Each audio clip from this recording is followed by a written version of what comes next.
Mike, this is the manatee we know. She just had a new baby. This is one of the ones with the scar on the back we recognize. See her? She's got a bump on her back. She just had a new baby. I'm so excited.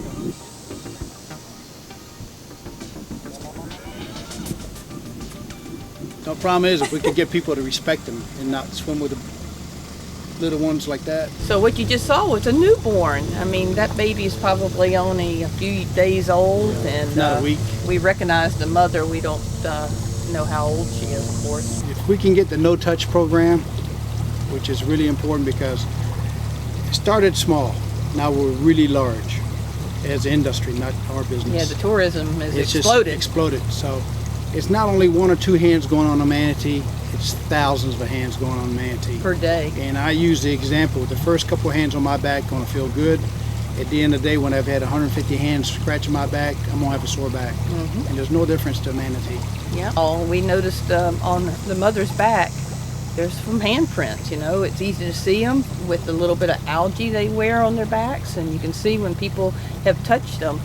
And that to us is very wrong. One thing that Save the Manatee Club did for us is got us interested in the prop guards. We had a simple little prop guard, and we had mentioned about a full cage prop guard, and Pat Rose, with the director of Save the Manatee Clubs, said he had a prop guard that he's been working with and allowed us to use it on one of our boats. But it's really good for the manatees, and it's great for the swimmers.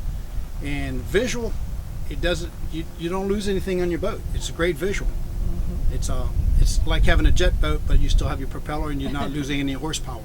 Yep. The Save the Manatee Club also provides people who live on waterways where manatees are. You can get their signs if you call their office, which we have 2 of them on our house because we have a long seawall. But there's a lot of different ways that we work with Save the Manatee Club to help protect the manatees.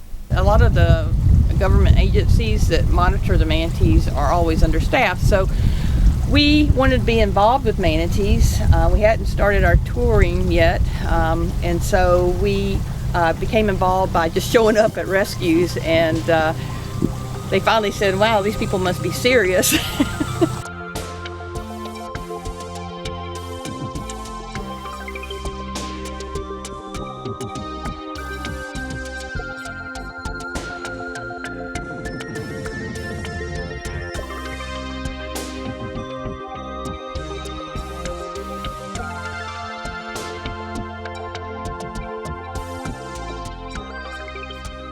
Recently, I saw what I thought was an orphan baby that we saw in our backyard, and when it moved out of our sight, I got on my kayak and went out there watching it from a distance, and I went back almost every day. 14 days. And yeah, it took 14 days, but we wanted to monitor it. Last thing you want to do is take a wild animal out of its own environment, or especially a baby.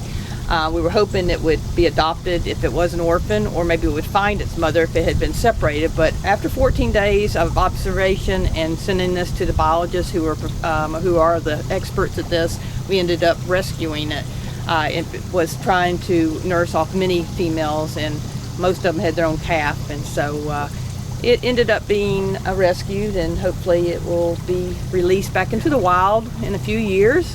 Mike led with doing recoveries, because again, the Refuge and Florida Wildlife Conservation Commission folks, they don't have a whole lot of officers, and when there's a call for a manatee carcass, then we decided to help them.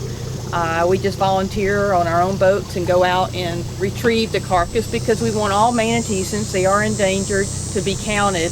So another thing we participate in, we don't even do tours. We take the days off, and we have helped the USGS out of Florida, University of Florida in Gainesville, Dr. Bondi and his group. We help them with health assessments. Again, that's important, so we know the health of the manatees here. And that's where we get all our training, when we do rescues with a net and how to bring a manatee on the boat. Because we're bringing so many manatees on the shoreline, we actually have learned a lot from that. Yep. And with the people around us, all the experts, if you watch what they're doing and then start doing it, now we're on the lead net system, yep. which we're bringing the first ones in the net, lead lines, and the floats. And that's a like a compliment. So It is. we're happy about it. Yeah.